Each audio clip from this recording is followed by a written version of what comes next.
Assalamualaikum warahmatullahi wabarakatuh. Alhamdulillahirabbil alamin. Wassalatu wassalamu ala asrofil anbiya'i wal mursalin. Sayyidina wa maulana Muhammadin wa ala alihi wa sahbihi ajmain. Wala rabbi srahli sadri wa yassirli amri. Wahlul uqdatam min lisani yafqahu qawli. Subhanaka la ilma lana illa ma 'allamtana innaka antal alimul hakim wa tub alaina innaka antat tawwabur rahim. Alhamdulillah, pada kuliah subuh pada pagi hari ini kita akan sedikit membahas tentang surat Al-Ikhlas. Al-Ikhlas ini sering kali kita baca. Sebagian mungkin sudah paham maknanya, tapi mungkin ada beberapa hal yang akan kita bahas. Ya, mari kita baca suratnya dulu. Tapi sebelum kita baca Al-Fatihah dulu. Semoga apa yang kita pelajari bisa bermanfaat bagi kita semua. Al-Hadin ya Al-Fatihah. A'udzu billahi minasyaitonir rajim. Bismillahirrahmanirrahim. Alhamdulillahi rabbil alamin. Arrahmanir rahim. Maliki yaumiddin. Iyyaka na'budu wa iyyaka nasta'in. Ihdinas siratal mustaqim. Siratal ladzina an'amta 'alaihim ghairil maghdubi 'alaihim waladdallin. Rabbighfirli wa liwalidayya amin. Oke, kita baca surat Al-Ikhlas. Qul. Ini kalau kita maknanya kata per kata. Qul itu katakanlah, huwa itu dia, Allahu Allah, ahad Maha Esa. Katakanlah dia Allah yang Maha Esa. Allahus Somad, Allah As-Somad, tempat bergantung. Allah adalah Tuhan yang bergantung kepadanya segala sesuatu, termasuk kita. Lam yalid wa lam yulad. Lam itu tidak, yalid beranak, walam dan tidak, yulad diperanakkan, dan tidak beranak dan tidak pula diperanakkan. Walam yakul lahu kufuwan ahad, dan tidak yakun menjadi lahu baginya kufuwan setara ahad seseorang. Tidak ada seorang pun yang setara dengan dia. Siapapun itu tidak ada yang setara. Itu kalau kita baca makna kata per kata. Nah, di sini kita akan membuka tafsirnya. Ini bagaimana proses penurunannya. Jadi di sini Ikrimah mengatakan bahwa ketika orang Yahudi berkata, kami menyembah Uzair an Allah, dan orang Nasrani mengatakan, kami menyembah Al-Masih putra Allah, dan orang-orang Majusi mengatakan, kami menyembah matahari dan bulan, dan orang-orang musyrik mengatakan, kami menyembah berhala. Maka Allah menurunkan firman-Nya kepada Rasul-Nya, Qul huwallahu ahad. Katakanlah, dialah Allah yang Maha Esa. Ini dialah Tuhan yang satu, yang Esa, tidak ada tandingannya, tidak ada pembantunya, tidak ada lawan, tidak ada yang serupa dengannya, dan tidak ada yang setara dengan dia. Nah, lafaz ini tidak boleh dikatakan secara isbat terhadap seseorang kecuali hanya Allah saja. Karena dia maha sempurna dalam segala sifat dan perbuatannya. Oke, di sini ada pembahasan tentang latar belakang turunnya dan keutamaan. Oke, di sini Imam Ahmad mengatakan telah menceritakan kepada kami Abu Sa'id alias Muhammad ibnu Maisar As-Saghani, dari kami Abu Ja'far Ar-Razi telah menceritakan kepada kami Ar-Rabi ibnu Anas dari Abu Aliyah dari Ubay ibnu Ka'ab bahwa orang-orang musyrik berkata kepada kami, "Hai Muhammad, gambarkanlah kepada kami tentang Tuhanmu." Maka Allah menurunkan firman-Nya Al-Ikhlas ini. Hal yang sama telah diriwayatkan oleh Imam Turmuzi dan Ibnu Jarir. Sama isinya. Kemudian Ibnu Jarir dan Turmuzi menambahkan bahwa As-Samad, As-Somad artinya Tuhan yang tidak beranak dan tidak diperanakkan. Karena sesungguhnya tidak ada sesuatu pun yang diperanakkan melainkan dia pasti mati. Dan tidak ada sesuatu pun yang mati melainkan akan diwaris. Dan sesungguhnya Allah Subhanahu wa Ta'ala tidak mati dan tidak pula diwaris. Dan tidak ada seorang pun yang setara dengan dia. Tidak ada yang serupa dengan dia. Tidak ada yang sebanding dengan dia. Dan tidak ada sesuatu pun yang semisal dengan dia. Nah, ini dari Abu Hatim meriwayatkan melalui hadis Abu Sa'id alias Muhammad ibnu Maisar dengan sanad yang sama. Kemudian ada keterangan dari Imam Turmuzi meriwayatkan dari Abu Ibnu Humaid, dari Ubaidillah, dari Abu Ja'far, dan dari Ar-Rabi. Lalu disebutkan hal yang sama. Hadis lain banyak juga yang semakna. Gambarkanlah kepada kami tentang Tuhanmu. Maka turunlah firman Allah surat Al-Ikhlas ini. Jadi sanadnya ini mutaqarrib, artinya berdekatan. Ini keterangannya juga sama. Gambarkanlah keadaan Tuhanmu kepada kami. Mungkin nadanya agak kasar. Ayo dan gambar no. Iya, bentuk Tuhanmu itu kayak apa? Mungkin seperti itu kata-katanya. Dan karena mereka pakai bahasa Arab, ya seperti itu.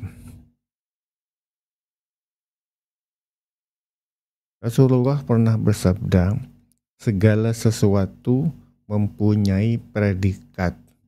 Dan predikat Allah ialah Qul huwallahu ahad, Allahus somad.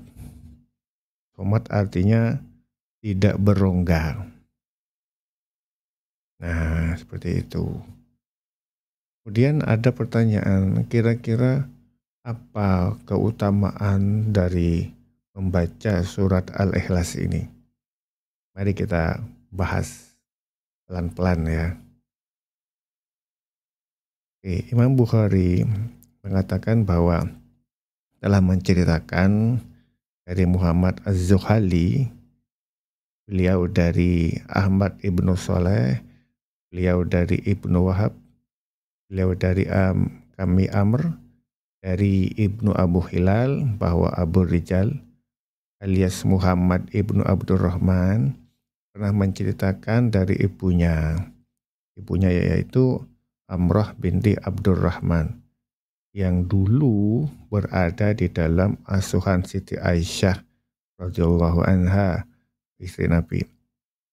Dari Aisyah bahwa Nabi Muhammad sallallahu alaihi wasallam mengangkat seorang lelaki sebagai pemimpin suatu pasukan khusus untuk suatu tugas. Dan lelaki itu menjadi imam sholat daripada sahabatnya. dan ia selalu mengakhiri bacaan sholatnya dengan surat Al-Ikhlas. Setelah pasukan khusus itu pulang, mereka cerita kepada Nabi Muhammad. Kemudian Nabi Muhammad bersabda, tanyakanlah kepadanya, kenapa ia melakukan itu. Lalu mereka bertanya kepadanya dan ia menjawab, karena di dalamnya disebutkan sifat Tuhan yang maha pemurah. Dan aku suka membacanya dalam sholatku. Setelah itu disampaikan kepada Nabi Muhammad SAW, beliau menjawab, beliau berkata kepada orang pemimpin itu, sampaikan kepada orang itu, Allah suka kepadanya. Nah ini, kalau kita sering membaca kulhu, maka Allah akan suka. Maka dari itu, kita harus sering-sering membaca kulhu ini, apalagi ini di bulan Ramadan, pahalanya pasti banyak sekali. Oke.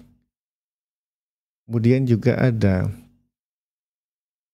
diriwayatkan hal yang sama oleh Imam Bukhari dalam kitab Tauhid. Di antara mereka ada yang menggugurkan penyebutan Muhammad Az-Zuhali dan menjadikannya melalui riwayat Ahmad ibnu Saleh. Kemudian Imam Muslim meriwayatkan hadis ini juga. Dan juga Imam Nasai melalui Abdullah ibnu Wahab dari Amr ibnu Haris, dari Sa'id ibnu Abu Hilal dengan sanad yang sama. Artinya banyak yang meriwayatkan hadis ini, terjamin kebenarannya. Mereka sering-sering baca kulhu ya. Kemudian ada hadis lain.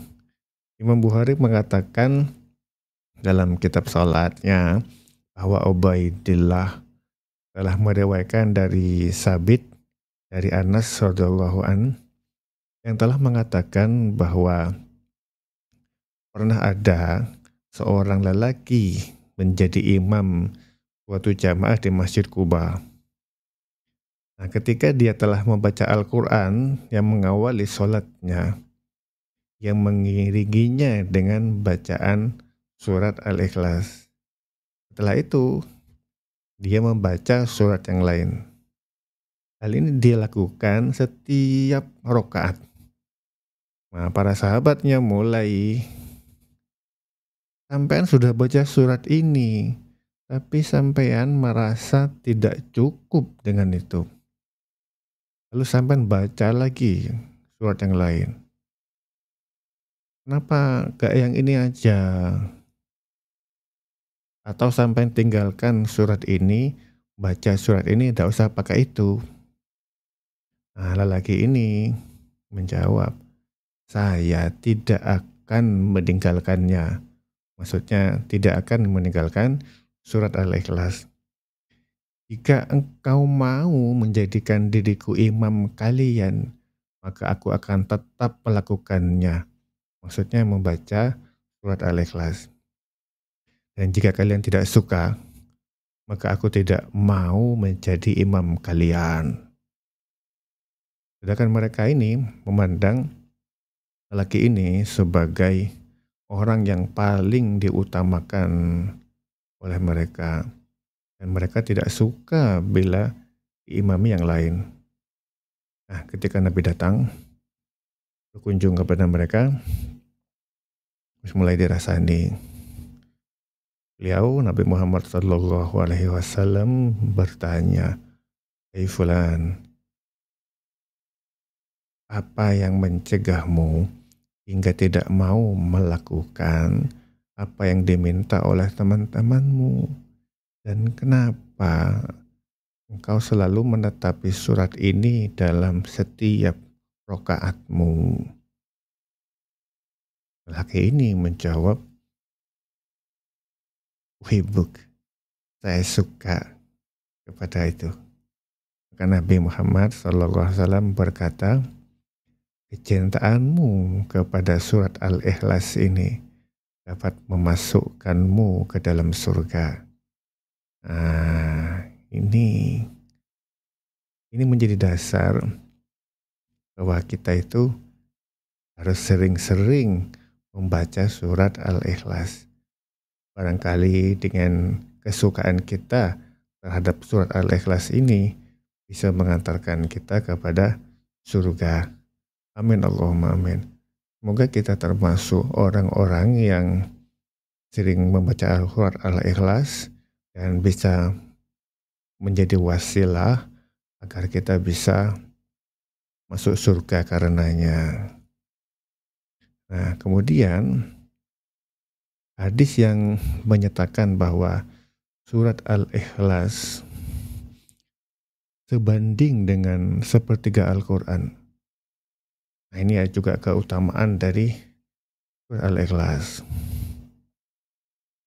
Imam Bukhari mengatakan telah menceritakan kepada kami Ismail. Ismail telah menceritakan, maaf kelewat ya.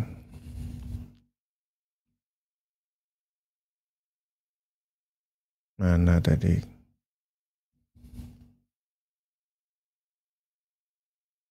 Nah ini Imam Bukhari mengatakan telah menceritakan kepada kami Ismail. Ismail telah menceritakan kepadaku Malik dari Abdurrahman ibnu Abdullah ibnu Abdurrahman ibnu Abu Sa'sa'ah dari ayahnya dari Abu Sa'id bahwa pernah ada seorang laki-laki mendengar lelaki lain membaca firman-Nya Qul huwallahu ahad sampai selesai. Nah, surat ini dibacanya berulang-ulang dalam sholat sunnahnya. Pada pagi harinya, lelaki yang mendengar itu datang kepada Nabi Muhammad, lalu menceritakan hal itu kepada beliau, seakan-akan ia menilainya terlalu sedikit apa yang dibacanya itu. Walladzi nafsi biyadihi innaha lita'dulu sulsal Qur'an.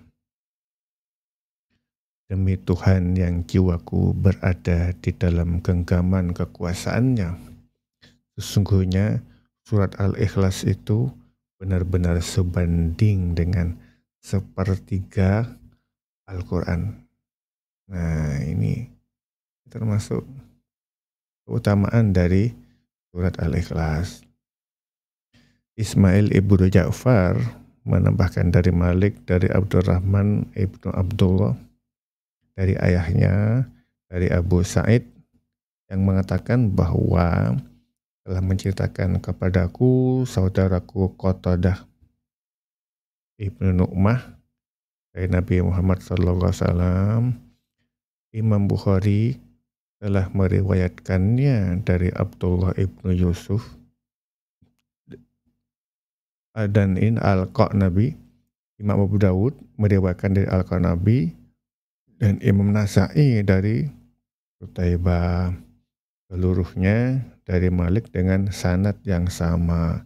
Artinya banyak yang mendukung hadis ini, pasti benarlah. Kemudian ada hadis lain. Imam Bukhari mengatakan telah menceritakan kepada kami Umar ibn Hafiz, telah menceritakan kepada kami ayahku, telah menceritakan kepada kami Al-A'masi, telah menceritakan kepada kami Ibrahim dan Ad-Daha Al-Masyriki dari Abu Sa'id yang mengatakan bahwa Rasulullah SAW bersabda kepada para sahabatnya, apakah tidak mampu seseorang dari kamu membaca sepertiga Al-Quran dalam satu malam? Itu terasa berat bagi mereka. Lalu mereka mengatakan, siapa di antara kami yang mampu melakukannya, wahai Rasulullah?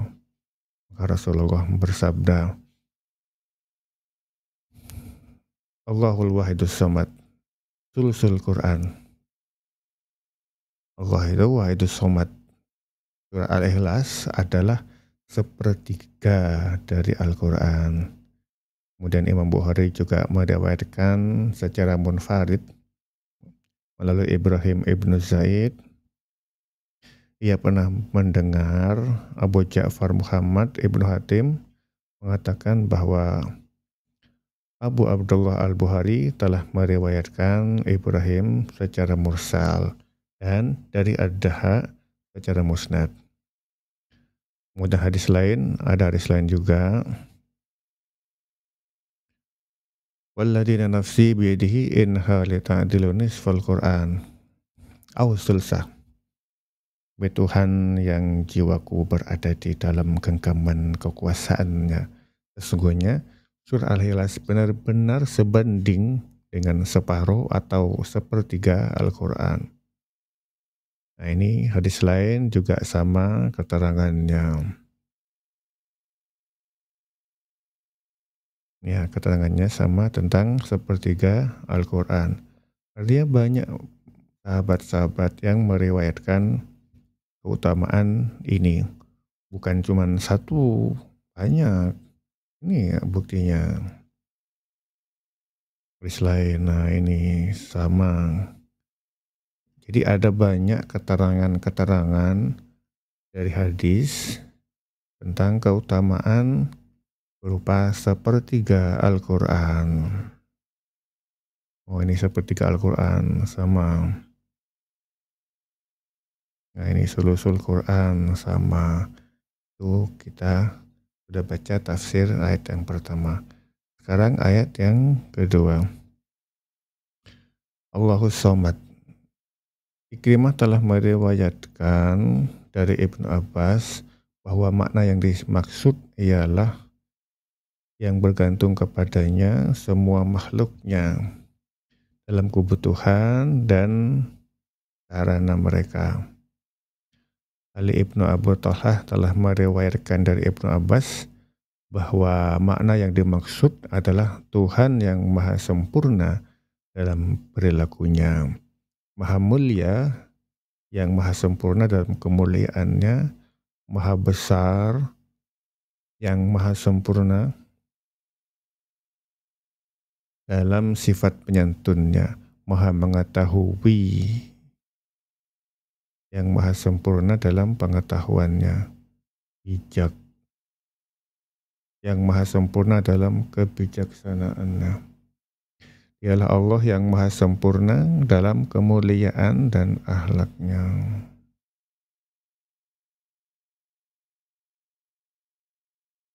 Al-Amasi meriwayatkan dari Syakik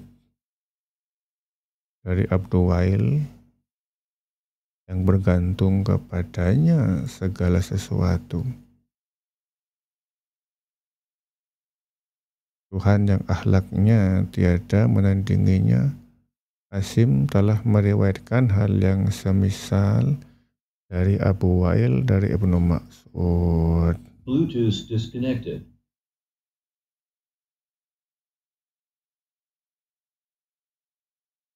Ada iklan barusan ya. Bluetoothnya putus. Bluetooth connected. Nah, sekarang sudah nyambung. Ya wes gak apa-apa.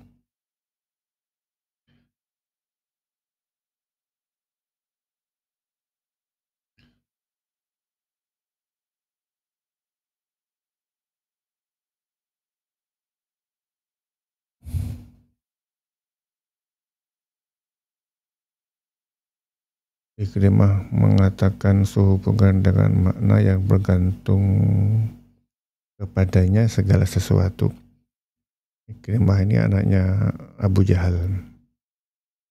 Dia tidak beranak dan tidak pula diperanakkan. Ini yang bergantung kepadanya segala sesuatu. Ya, kita lanjut ke ayat 3. Lam yalid wa lam yulad. Dia tidak beranak dan tidak pula diperanakkan. Mujahid mengatakan sehubungan dengan makna firman-Nya, tidak ada seorang pun yang setara dengan dia. Tidak beristri, ya. Kalau disambungkan dengan surat Al-An'am, dia pencipta langit dan bumi. Bagaimana dia punya anak padahal dia tidak punya istri? Dia menciptakan semuanya. Dia yang memiliki segala sesuatu yang menciptakannya. Maka mana mungkin dia punya tandingan dari kalangan makhluknya yang menyamai atau mendekatinya? Tak mungkin. Allah juga berfirman, ini surat Maryam, wa qalu ittakhadar rahmanu walada laqad ji'tum syai'an idda takadu samawatu yatafattarna minhu wa tanshaqqul ardu wa takhirrul jibalu hadda an da'aw lirrahmani walada wa ma yanbaghi lirrahmani an yattakhidha walada in kullu man fis samawati wal ardi illa atir rahmani abada laqad ahsahum wa addahum adda wa kulluhum atihi yawmal qiyamati farda.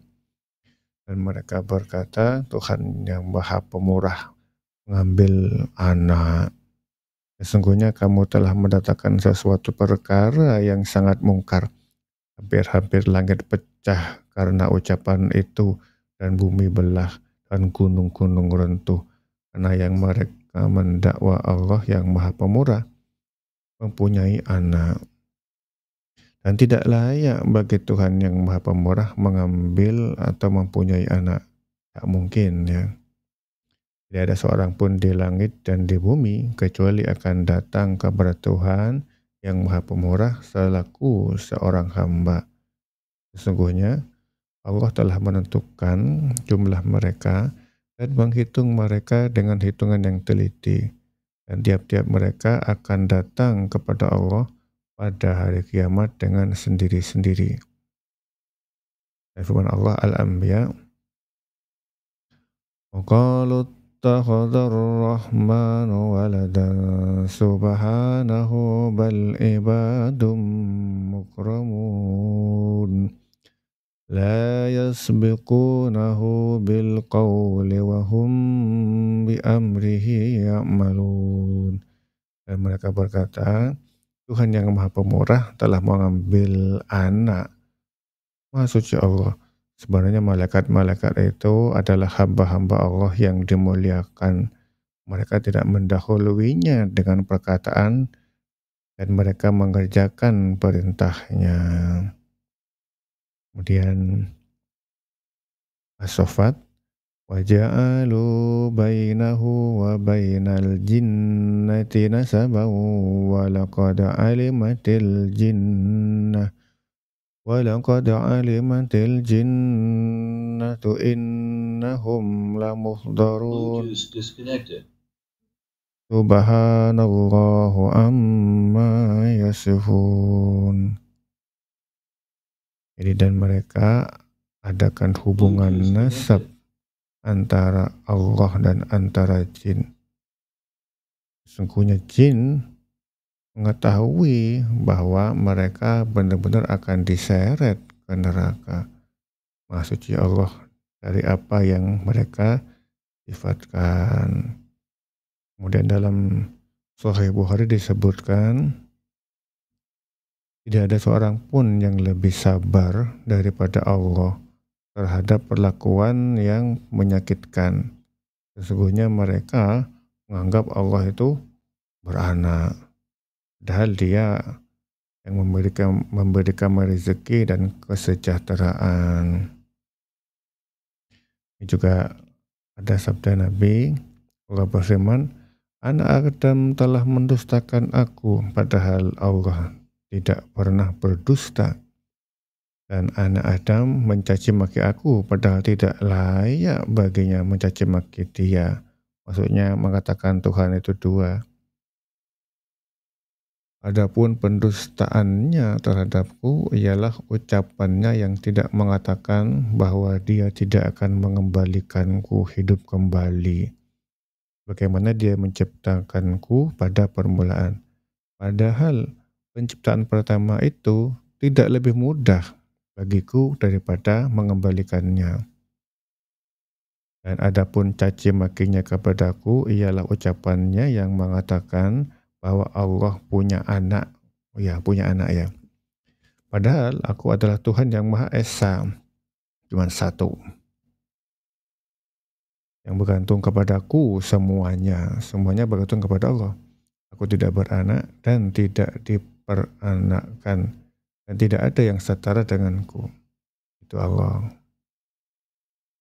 Ini Imam Bukhari itu riwayatkan dari hadis Abdul Razak dari Ma'mar, ya, dari dua jalur itu. Kemudian walam yakul lahu kufuwan ahad, dan tidak ada seorang pun yang setara dengan dia. Ya, tafsirnya sama dengan yang ayat ketiga ini. Oke, kita lanjut ke keutamaannya.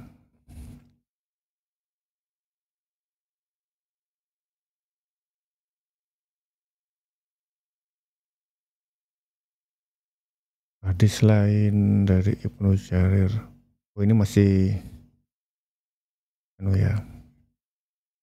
masih keutamaan yang sepertiga. Kalau nggak salah, ada keutamaan lain selain itu. Bentar.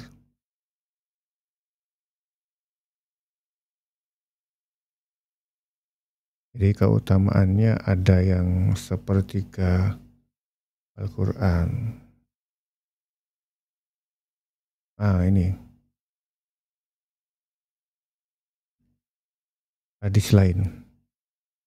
Imam Ahmad mengatakan telah menceritakan kepada kami Hasan ibnu Musa, telah menceritakan kepada kami Ibnu Lahiyah, telah menceritakan kepada kami Zaban ibnu Faid dari Sahal ibnu Mu'az, Ibnu Anas al-Juhani dari ayahnya dari Rasulullah.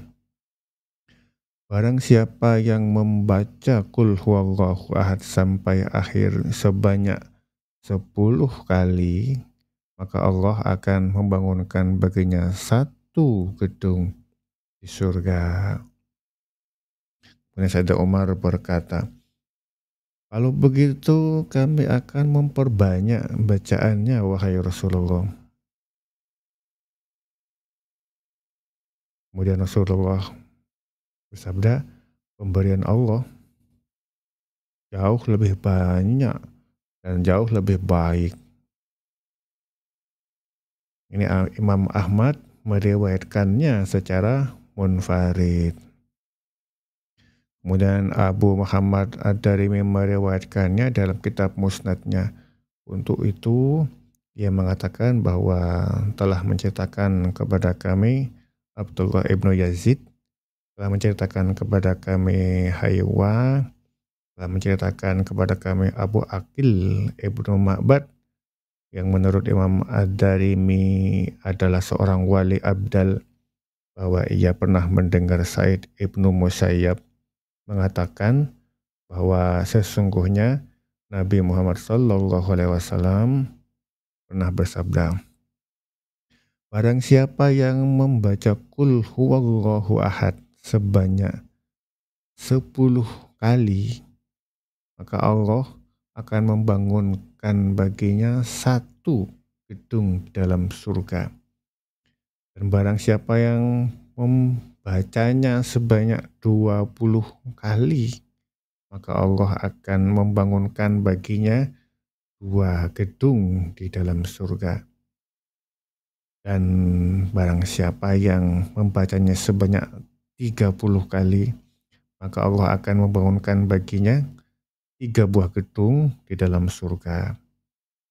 Maka Umar ibnu Khattab berkata, kalau begitu kami akan memperbanyak Rasulullah SAW bersabda, pemberian Allah jauh lebih lapang dari itu. Hadis ini predikatnya mursal, predikatnya jayyid, bagus berarti. Dan ada juga keterangan dari Anas ibnu Malik, barang siapa yang membaca Qul huwallahu ahad sebanyak 50 kali, Allah memberikan ampunan baginya dosa-dosa sebanyak 50 tahun. Dan ini predikatnya daif ya. Nah ini daif. Dan ada hadis lain, daif itu lemah maksudnya. Dan ada hadis lain, Abu Ya'la mengatakan telah menceritakan kepada kami, Abu Rabi telah menceritakan kepada kami Hatim ibnu Maimun dari Anas radhiyallahu an.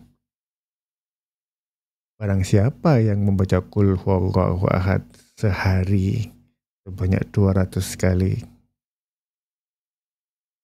Allah mencatatkan baginya 1.500 kebaikan, kecuali jika ia punya satu utang. Tapi sanad hadis ini dhaif ya, lemah.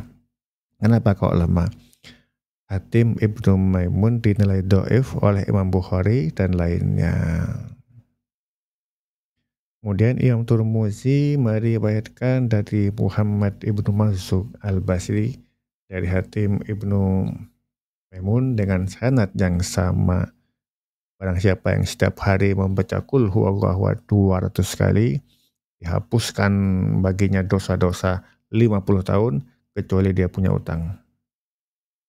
Kasihan yang punya utang ya. Kemudian Imam Tirmidzi meriwayatkan dengan sanad yang sama. Barang siapa yang hendak tidur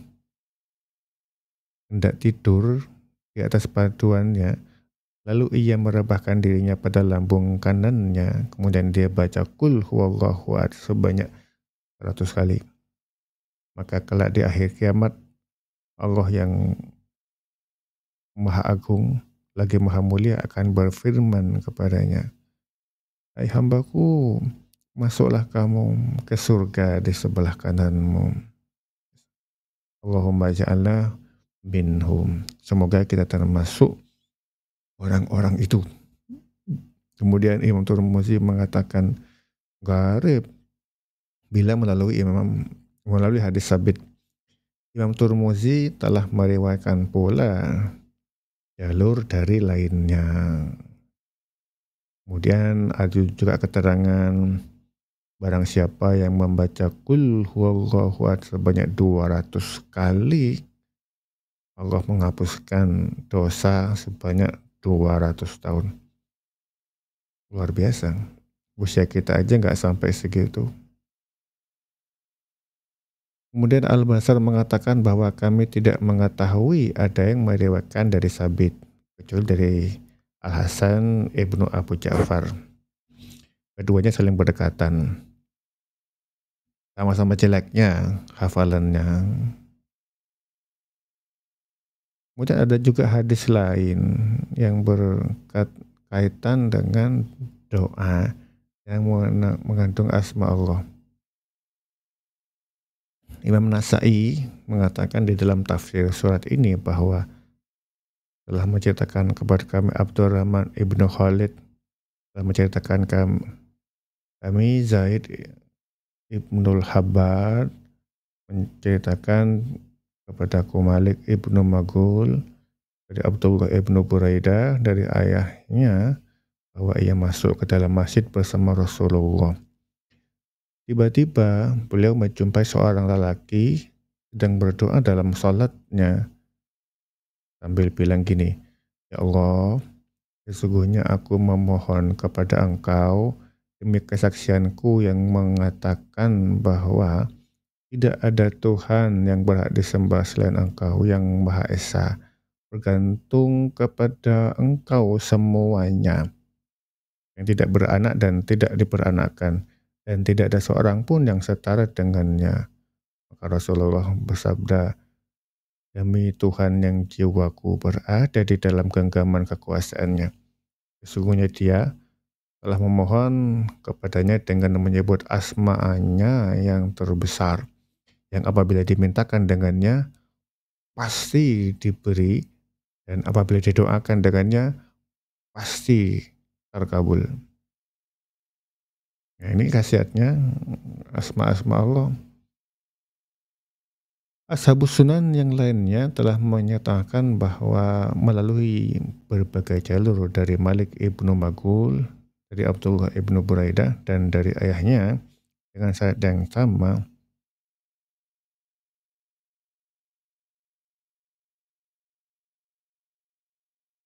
bahwa Rasulullah, oh saya kelewat tadi,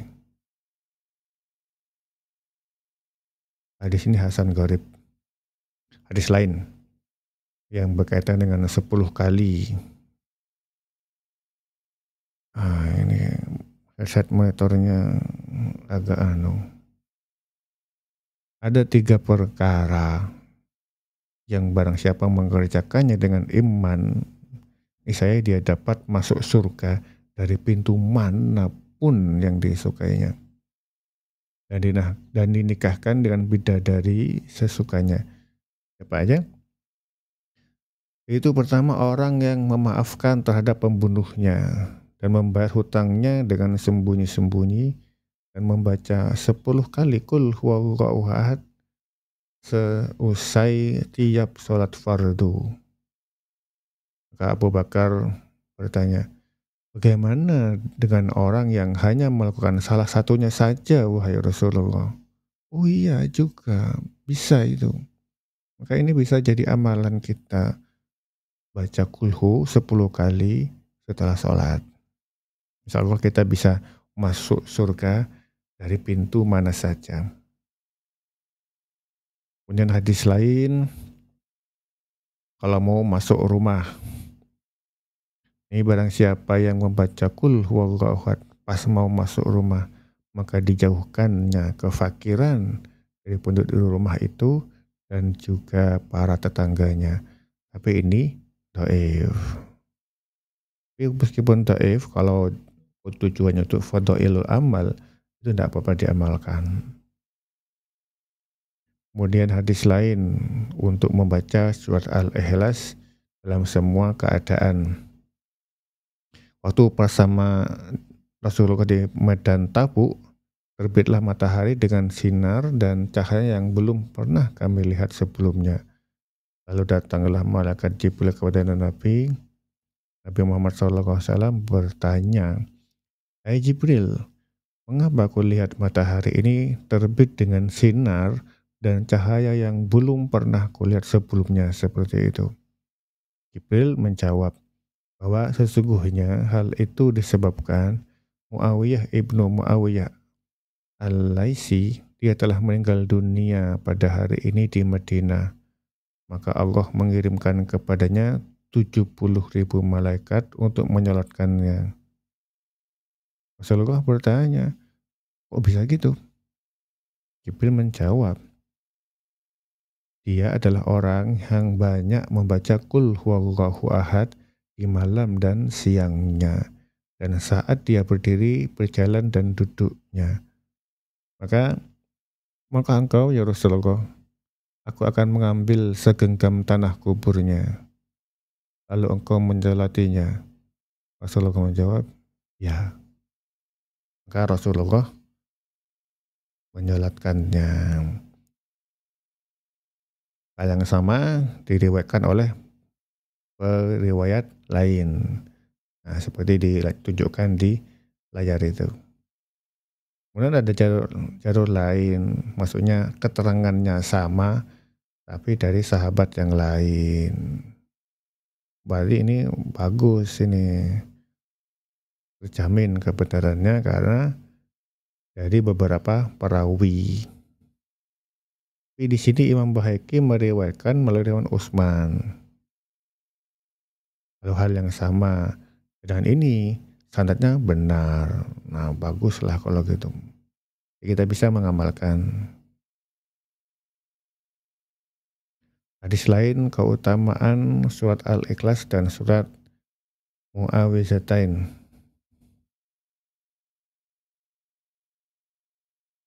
Ini dari Uqbah ibnu Amir, ya bersua dengan Rasulullah. Dia memulai salam kemudian memegang tangannya, maksudnya dicium ya. Wahai Rasulullah, amalan apa yang dapat menyelamatkan seorang mukmin? Rasulullah Shallallahu Alaihi Wasallam menjawab, hai Uqdah, jagalah lisanmu. Jadikan rumahmu seakan-akan hias buat dirimu dan menangislah atas kekeliruanmu. Uqbah ibnu Amir menjelaskan bahwa lalu ia bersuara lagi dengan Rasulullah di waktu yang berbeda. Maka beliau yang memulai salam kepadanya, lalu beliau memegang tangannya dan bersabda, hai Uqbah, maukah aku ajarkan kepadamu sebaik-baik 3 surat yang dituliskan di dalam Taurat, Injil, dan Zabur, dan Al-Quranul Azim? Aku menjawab, tentu saja saya mau. Maka Allah menjadikan diriku sebagai tebusanmu. Maka Rasulullah SAW membacakan kepadaku, Qul huwallahu ahad, Qul a'udzu birabbil falaq, dan Qul a'udzu birabbin nas. Kemudian Rasulullah bersabda, hai Uqbah, jangan engkau lupakan ketiga surat ini dan jangan kamu tidur di malam hari sebelum kamu baca. Ini maka kita harus ikut ini. Uqbah mengatakan setelah itu ia tidak pernah melupakan ketiga surat itu sejak Nabi mengatakan jangan kamu lupa. Dan ia tidak pernah pula tidur melainkan sudah baca ketiga surat itu. Kemudian Uqbah melanjutkan, lalu ia bertemu lagi dengan Rasulullah. Kemudian dia mulai membaca salam dan memegang tangannya lalu bertanya, wahai Rasulullah, ceritakan kepadaku tentang amal-amal yang paling utama. Rasulullah SAW menjawab, hai Uqbah, bersilaturahmilah dengan orang yang memutus darimu, dan berilah orang yang tidak pernah memberimu, dan berpalinglah dari orang yang berbuat zalim kepadamu. Ini Imam Tirmidzi meriwayatkan sebagiannya dalam kitab Zuhud. Nah, banyak ini riwayat yang meriwayatkan ini. Disebutkan hal yang semisal. Berarti banyak yang memberikan keterangan yang sama. Kita ini bisa diamalkan ini. Punya kulhu, Al-Falaq, An-Nas. Kemudian memberi kepada orang yang tidak dikenal. Kemudian apa tadi ya? Kita baca lagi. Bersilaturahim kepada orang yang memutus, memberi kepada orang yang tidak pernah memberi, dan berpalinglah dari orang yang berbuat zalim. Kemudian Imam Bukhari mengatakan bahwa telah menceritakan kepada kami Qutaibah telah menceritakan kepada kami Al-Mufaddal dari Aqil, dari Ibnu Syihab, dari Urwah, dari Aisyah radhiyallahu anha, yang mengatakan bahwa Nabi Muhammad SAW apabila dia beristirahat di tempat tidurnya setiap malam, dia terlebih dahulu menghimpunkan kedua telapak tangannya, kemudian meniup keduanya setelah membaca surat Al-Ikhlas, Al-Falaq, dan An-Nas. Berarti baca 3 surat ini, kemudian gini ya. Kemudian setelah itu bila usapkan kedua telapak tangannya ke bagian tubuhnya yang dapat dicapai oleh kedua tangannya, yaitu kepalanya dan bagian depan tubuhnya. Beliau melakukan ini sebanyak 3 kali. Gitu ya. Dia baca 3 kali. Termasuk baca kulhu sama 3 surat itu.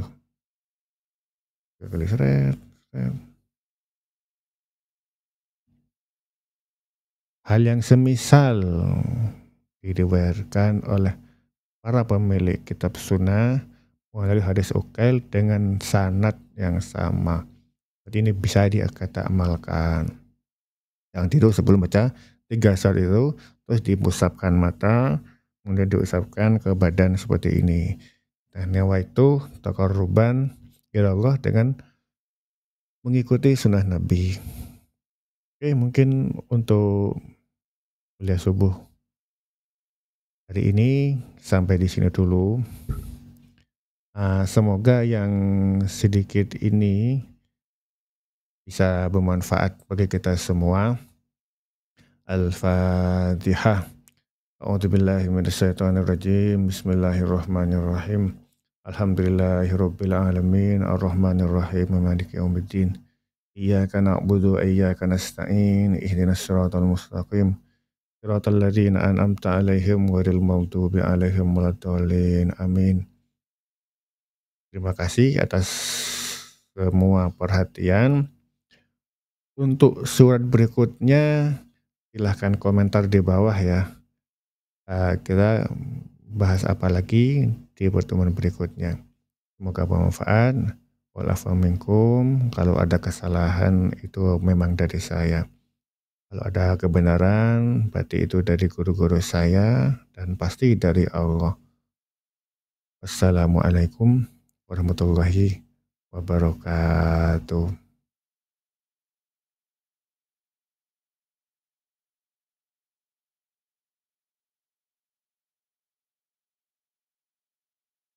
Jam berapa ini ya?